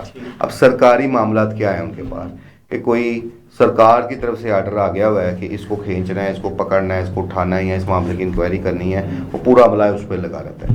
اس کے بعد جب سے یہ سرفراز چودھری اور اس کی ٹیم کا معاملہ سامنے آیا، میرے وطن عزیز کا درد رکھنے والے سرفراز چودھری ڈکی بھائی کے معاملے کے بعد، تب سے NCCI والے افسران ویسے ہی ایک طرح کے غیر فعال ہیں. اس وقت وہ ڈرے ہوئے اندر سے، پراپر کام وہاں پہ نہیں ہو رہا. ٹھیک ہے، تو یہ ان جو لوگوں کو جو بے لگام چینل چلا رہے ہیں کس نے پوچھ رہے ہیں. دوسری رہی بات، اگر آپ گورنمنٹ کی بات کرتے ہیں تو معذرت کے ساتھ گورنمنٹ تو صرف اپنے مفادات دیکھ رہی ہے. گورنمنٹ کو کیا لگے آپ، کیا یہ کسی ادارے کے لیے مشکل ہے؟ کیا یہ کوئی ڈھکی چھپی بات ہے؟ کیا یہ کوئی گمنام چینل چل رہے ہیں جن کا پتہ کوئی نہیں ہے؟ مجھے آپ بتائیں، ایف آئی اے ہو یا این سی سی آئی اے والے ہوں، ان کے لیے کوئی مشکل ہے کسی تک پہنچنا؟ کیا وجہ کیوں نہیں؟ جہاں پہنچنا چاہیں کیوں نہیں؟ اس کی وجہ وہ بات وہی ہے وہی افسران کے مطابق ٹھیک ہے کہ وہ صرف گورنمنٹ کی طرف سے آنے والے احکامات، ان کے معاملات، آپ کو پتہ نا جس گورنمنٹ شخص کے بارے میں بات ہو جائے گی، ابھی آج آپ اور میں بات کر دیں گے، گورنمنٹ ہمارے پیچھے چڑھا دے گی تو وہ ہمارے پہ ورکنگ کریں گے. وہ ایک عام سائل کی جو شکایت ہے یا درخواست ہے اس کو وہ اتنا سیریس نہیں لیں گے. تو آپ کہتے ہیں کہ انتقامی سیاست ہو یا ذاتی مفادات ہوں تو وہاں تو متحرک ہوتا ہے، سارے ادارے متحرک ہو جاتے ہیں. جہاں اپنی بات نہ ہو وہاں کوئی پیکا ایکٹ وغیرہ جو ہے وہ سب وہ ڈسٹرکٹ میں چلا جاتا. اچھا لیکن وہ سی ٹی ڈی جو شروع ہوئی ہے، نئی فورس آئی ہے، آپ کا تعلق تو کیونکہ کرائم کے حوالے سے میں یہ ضرور پوچھنا چاہوں گا کہ وہ کرائم فری جو پنجاب بن رہا ہے، آپ واقعی اسے بن رہے ہیں؟ آپ کی تو فنگر پہ ٹپس پہ سارے بدماش ہیں پنجاب کے، مک گئے ہیں سارے پنجاب میں، کہتے ہیں کہ طویل لسٹ آئی تھی. دیکھیں میں ایک چیز بتاؤں کہ اس میں بلا شبہ سی سی ڈی کا ایک خوف، سی سی ڈی اس وقت جرائم پیشہ عناصر کے لیے، بدماشوں کے لیے، انڈر ورلڈ ڈانس کے لیے ایک خوف اور دہشت کی علامت بنا ہوا ہے. ٹھیک ہے، اور خصوصاً خواجہ تعریف المعروف طیفی بٹ کے مبینہ پولیس مقابلے کے بعد سی سی ڈی کا ایک جو خوف یہاں تھا وہ یہاں تھا. یہ ایک حقیقت ہے. ابھی حال ہی میں ایک سرگودا کا بہت بڑا ڈان تھا، خوف دہشت کی علامت تھا، فیصل شوکت بھٹی. سی سی ڈی نے اس کو بھی اس کے انجام تک پہنچا دیا ہے. تو پہلے تو جہاں ڈاکوؤں کے لیے سی سی ڈی کا خوف تھا، جہاں اجرتی قاتلوں کے لیے خوف تھا، منشیات فروشوں کے لیے خوف تھا، وہاں دشمن دار گھرانوں کے لیے بھی سی سی ڈی خوف بن گئی. ٹھیک ہے، اور میں تو بلکہ کل بڑا انجوائے کر رہا تھا اس بات کو کہ ایک ایس ایس پی ہمارے ہیں مہربان آفتاب احمد پھولروان، ایس ایس پی سی سی ڈی لاہور ریٹن کے وہ کل پریس کانفرنس کر رہے تھے. تو سیم کل ایسے لگ رہا تھا مجھے ان کی پریس کانفرنس کو دیکھتے ہوئے کہ شاید لاہور چیمبر آف کامرس کی کوئی عہدیداران کی پریس کانفرنس ہو رہی ہیں. مطلب سی سی ڈی کا اتنا خوف ہے، لیکن دوسری جانب انہوں نے ایک ایسا پہلی دفعہ دیکھا، بالکل آپ کتنا سمارٹ لگ رہے تھے، پینٹ کوٹ ٹائی لگائیں، جتنے افسران ساتھ بیٹھے ہیں تو لگ ہی نہیں رہا تھا کہ پولیس افسران بیٹھے ہیں. مجھے واقعی ایک شبہ ایسا ہوا، اگر میں آفتاب پھولروان صاحب کی شکل سے ان کو نہ جانتا ہوتا تو شاید میں یہی سمجھتا ہوا کہ وہ بزنس مین بیٹھ کے پریس کانفرنس کر رہے ہیں، لیکن وہ پریس کانفرنس بڑی چارخانہ تھی. اب میں یہ سمجھتا ہوں اچھا کیا، بہت اچھا کیا آفتاب پھولروان، ٹھیک ہے، وہ سامنے آئے میڈیا کے اور آ کے انہوں نے فیصلہ کے بارے میں بتایا. تو کاش یہ سلسلہ جب سے سی سی ڈی بنی ہے جاری رکھتے. ہر ملزم کے بارے میں یہ پریس کانفرنس نہیں کر سکتے. ایٹ لیسٹ ایک پریس لسٹ جاری کی جاتی ہے اداروں کی طرف سے، پولیس کی طرف ہمیشہ ہوتی ہے، گو کہ وہ ان کے اپنے بھلے کی ہوتی ہے. سی سی ڈی کی پالیسی ایسی رہی کیونکہ انہوں نے بندے بہت زیادہ مارنے تھے، مارے بھی ہیں، ٹھیک ہے، ان گنت بندے مارتی ہیں. اصل داد و شمار کسی کے پاس نہیں، اندازے ہیں، کوئی کہتا 1000 مار دیا ہے، کوئی کہتا 1500. بدماش مارے ہیں انہوں نے، کرائے کے قاتل مارے ہیں انہوں نے، سارے مارے ہیں. اب یہ تمیز نہیں اس میں ہے کہ جی اسپیسیفائی کسی ڈاکو کو مارا ہے، کسی منشیات کو. بدماش بھی مار دیے ہیں انہوں نے، ہر چیز دیکھو اپنا مخالف بھی مار دیا. ایسے واقعات ہوں گے. ایک چیز وہ تو خیر باتیں جب رجیم چینج ہوگی نا، نہیں نکل رہی ہیں، ابھی نہیں نکل. رجیم چینج کے بعد بہت سارے ایسے معاملات سامنے آئے، اور یہ بات میری بڑی بری لگتی ہوتی ہے جب میں یہ کہتا ہوں کہ ایک وقت آنا ہے کہ بہت سارے ایسے مبینہ پولیس مقابلے سی سی ڈی کے گلے کی ہڈی بن جائیں گے. یہ آنے والے وقت میں ہوگا. اچھا یہ ہر دور میں ہوا ہے، ہر دور میں ہوا ہے، یہ بھی ہوگا. یہ دیکھیں ان کے چچا نے جو ہے اصل میں ان کا آغاز کیا تھا اس وقت، اور وہ بڑا پازیٹیو طور پہ کیا گیا تھا. اس زمانے میں بدماشوں کو آپ اس وقت پڑھتے تھے، آپ بھی اس وقت پڑھتے ہوں گے، تو اس وقت جو پہلی دفعہ وہ آئے تھے تو یہ اس وقت واقعی یہاں پہ بدماش جو لاہور میں ہوتے تھے نامی گرامی، ان کا سفایا ہو گیا تھا. اب وہ کس مقصد کے لیے مارے اور کون سے بچائے گئے تھے، وہ بعد میں وہی آپ کی بات جب رجیم بدلی تھی تو سامنے آ گئی تھی باتیں. اب پھر وہی ایک سلسلہ جو ہے ان کی لیکن اس میں ایک چیز ابھی واضح نظر آئی ہے. خود محترمہ مریم نواز صاحبہ نے اس بات کا اقرار بھی کیا. اب اس اقرار تھا اور دوسری طرف ایک اور چیز بھی سامنے آئی. انہوں نے کہا صرف 2000 پولیس کے جو افسران تھاندار اہلکار جس وقت سی سی ڈی ہیں، انہوں نے پنجاب میں جرائم کی شرح کم کرتی ہے. تو انہوں نے کہا آپ لوگ نفری کا رونا روتے تھے, اور یہ بات تو واقعی حقیقت ہے. ہم جب سے میں پریکٹیکلی کرائم رپورٹنگ کر رہا ہوں, ہم جس تھانے میں بھی جاتے تھے, جب چھوٹے ہوتے تھانوں کی سطح سے ہم کام شروع کرتے تھے, تو ایک ہی رونا ہوتا تھا. ہم دیکھتے تھے کہ نفری نہیں ہے, نفری نہیں ہے, نفری کم ہے. اگر وہاں پہ سپوز 20 اہلکار ریکوائرڈ ہے تو ان کے پاس 5 ہوتے تھے. اتنا گیپ ہوتا تھا, یہ دیکھتے ہی آ رہے ہیں. حالانکہ اس دوران بے شمار بھرتیاں بھی کی گئیں وقتاً فوقتاً, لیکن نفری کی جو کمی کا گیپ ہے محکمہ پولیس میں وہ پورا آج بھی نہیں ہے. اس کی وجہ آبادی بہت بڑھ گئی ہے, شہر پھیل چکے ہیں, تھانوں کی تعدادیں جو ہے پہلے کیا تھی آج کیا ہو گئی ہیں, وہ ایک علیحدہ بحث ہے. لیکن نفری کی کمی آج بھی ہے. پر اس کے مقابلے میں پھر جب 2000 پولیس اہلکاروں نے CCD نے اپنا جو کارنامہ سر انجام دیا, تو پھر وہ وزیر اعلیٰ نے تو اپریشیٹ کرنا ہے.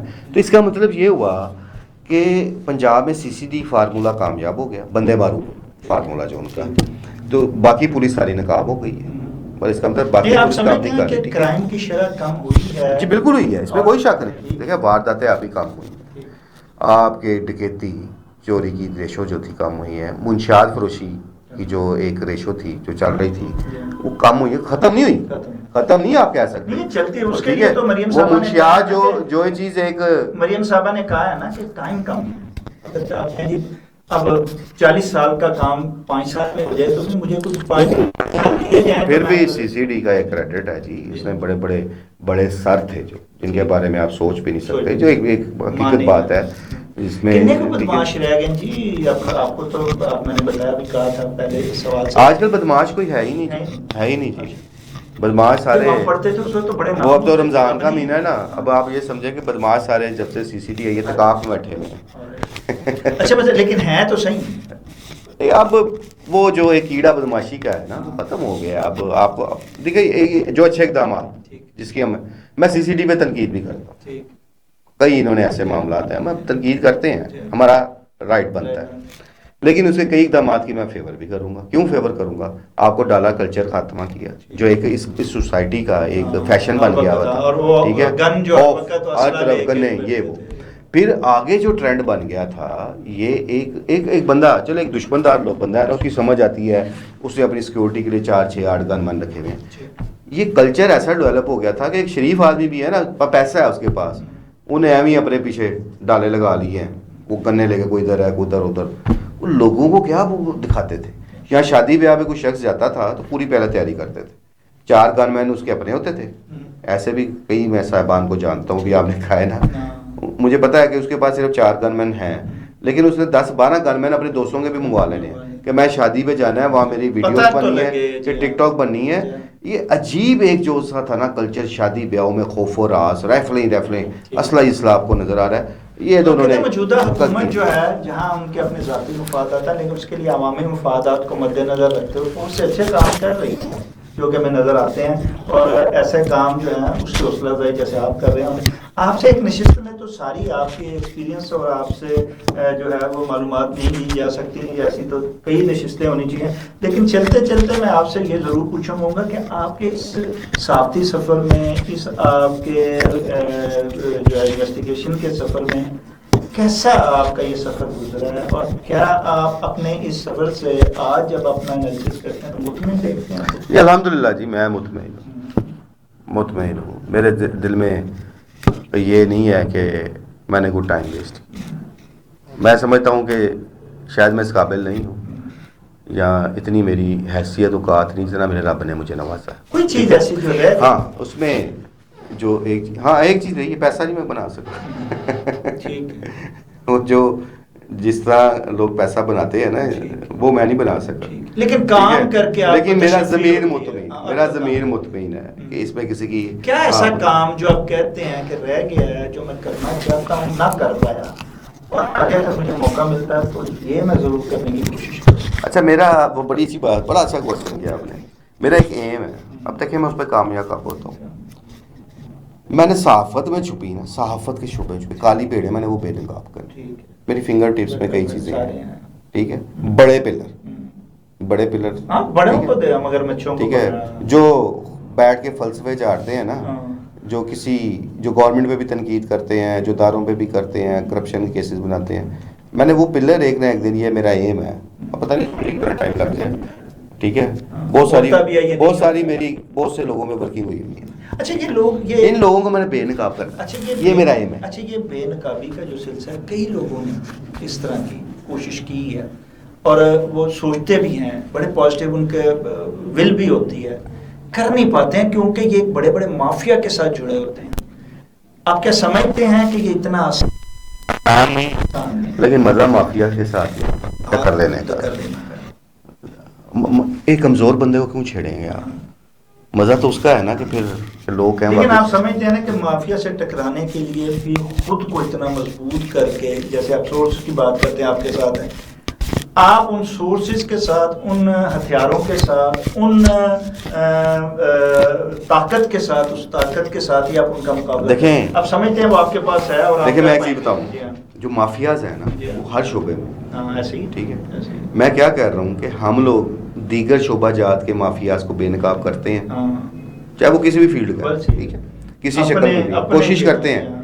اس کے لیے بہت کچھ یہ نہیں ہے کہ اب ہم نے کسی کو بے نقاب کر لیا تو ہم آرام سے بیٹھے ہیں. اس میں ہمیں بھی بہت کچھ فیس کرنا پڑا لائف میں. میں نے بہت کچھ فیس کیا ہوا ہے اور بہت کچھ آج بھی کچھ چیزوں میں آج بھی کئی معاملات میں انڈر تھریٹ ہوں، ٹھیک ہے. وہ چلتا ہے، وہ پارٹ آف جاب ہے، پارٹ آف لائف ہے. میں نے آپ سے پہلے کہا کہ میں کسی کا پریشر نہیں لیتا، رب کی ذات ہے. ہاں پریشر میں لیتا ہوں اخلاقی پریشر، میں آپ جیسے بھائیوں کا ضرور لے لوں گا، محبت کا، ٹھیک ہے، تعلق کا.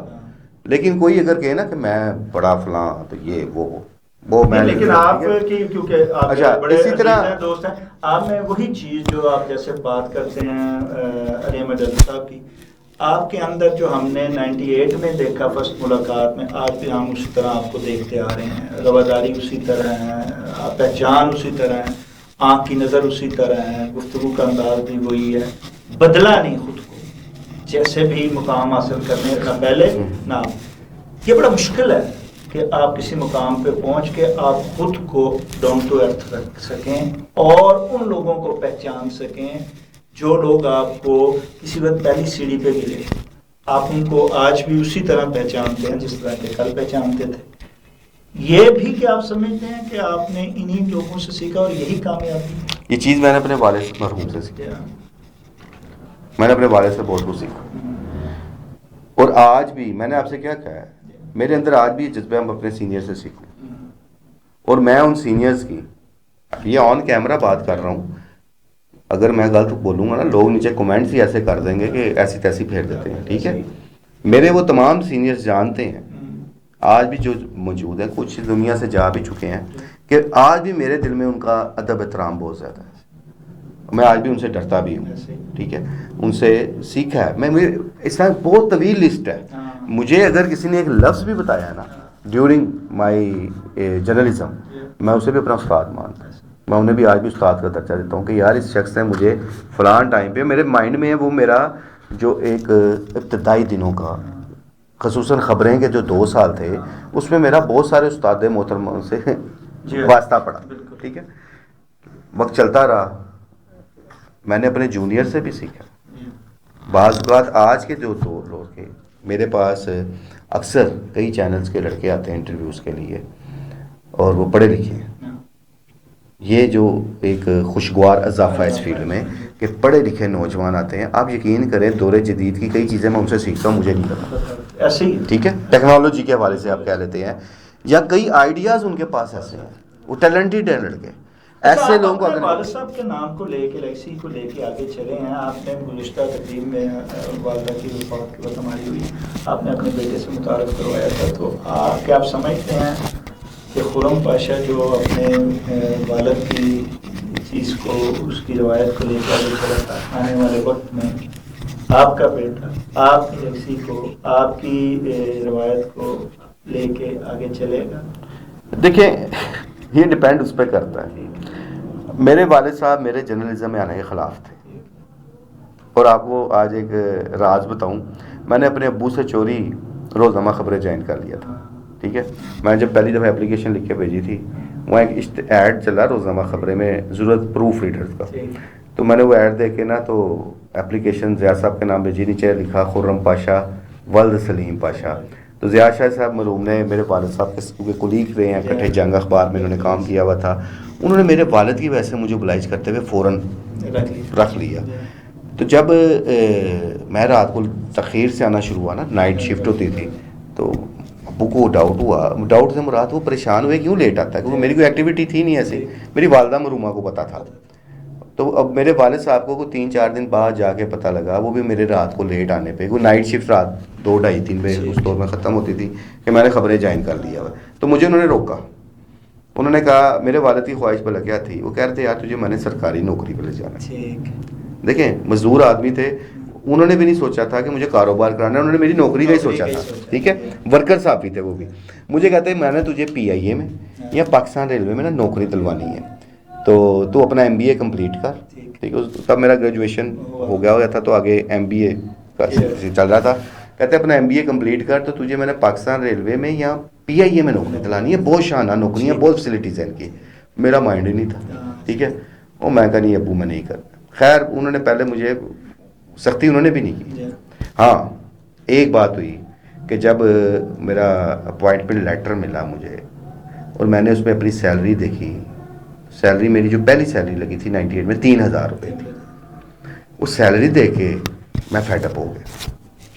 میں نے کہا اتنے پیسے تو گھر سے ویسے لے لیتے تھے جب کالج میں جاتے تھے. تو میں نے اپنے ابو سے کہا کہ میں نے میں نے نہیں اب کرنا. میں ڈیسائڈ ہو گیا. کہتے کیا ہوا؟ میں نے کہا یہ دیکھیں 3000 پیسے آ رہی ہیں، 100 روپیہ ڈیلی کا. یہی بنتا تھا نا.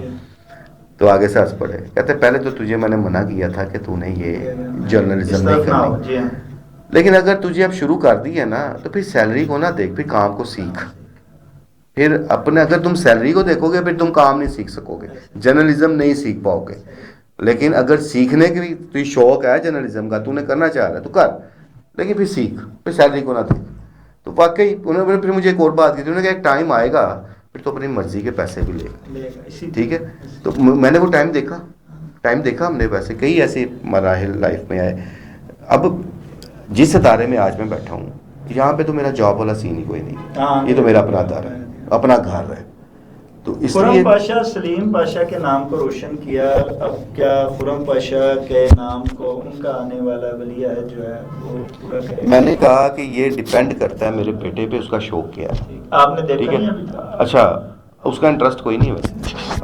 وہ باپ کی مشکلات دیکھتا ہے نا، تو کہتا ہے اتنا نام بنا آگے بیٹھے ہوئے، مشکلات پھر بھی آج بھی درپیش ہے. خیر وہ اس کی اپنی چوائس ہے، اس کا انٹرسٹ جرنلزم میں نہیں ہے. لیکن اگر ہوگا تو میں اس کو نہیں روکوں گا. اگر نہیں ہوگا تو میں کبھی اس کو اس طرح فورس بھی نہیں کروں گا کہ اس کی. اب آج کا جو بچہ ہے نا جی، اب وہ میں نے پھر کہا کہ آج کے بچے ہم سے زیادہ ٹیلنٹڈ ہیں. وہ جس دور میں چل رہے ہیں 5G دور میں جا رہے ہیں. ہم لوگوں کے دور میں تو وہی بات تھی، پھر وہ PTCL تھے، کسی کے گھر میں ہوتے تھے.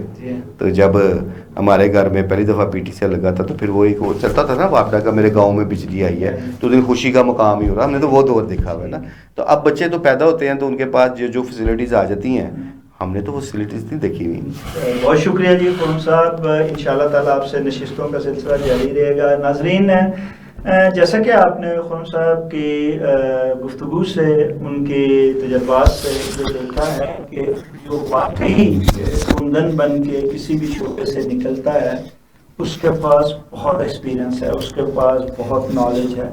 وہ اس کی انکساری ہے، وہ یہ کہتا رہے کہ میں دوسروں سے سیکھتا ہوں، میں معلومات حاصل کرتا ہوں اور میں دوسروں کے ساتھ چلتا ہوں. لیکن وہ اپنے اندر جو ہے ایک مکمل انسان ہوتا ہے اور لوگوں کو اس سے ضرور سیکھنا چاہیے. اس کی دی ہوئی انفارمیشن پہ جو ہے عمل ضرور کرنا چاہیے. یقیناً وہ دوسروں کے لیے جو ہے وہ آسانی، اس کا ایکسپیرینس دوسروں کے لیے آسانی بن جاتا ہے. لیکن یہ بات سمجھنے کی ہے، اگر کچھ سمجھ جائے تو بہت کچھ بہت پہلے حاصل کر سکتا ہے. ناظرین، اس کے ساتھ ہی پروگرام کا وقت ختم ہوا چاہتا ہے. اپنے میزبان شاہ ندیم احمد کو اجازت دیجیے. آپ کا، ہمارا، ہم سب کا لانے کے بعد